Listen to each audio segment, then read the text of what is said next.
కాదు శివ, నేను 4వ తరగతి చదువుతున్నాను. ఇప్పుడు కథ సమయం. ప్రసన్న 4 ఆవుల కథ చదువుతుంది. విందాం.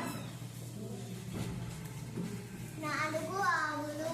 ఒక ఊరి చివర పచ్చని మైదానంలో 4 ఆవులు ఎంతో సత్యంగా, స్నేహంగా ఉండేవి. కలిసి గడ్డి మేయటం, కలిసి తిరగడం చేసేవి.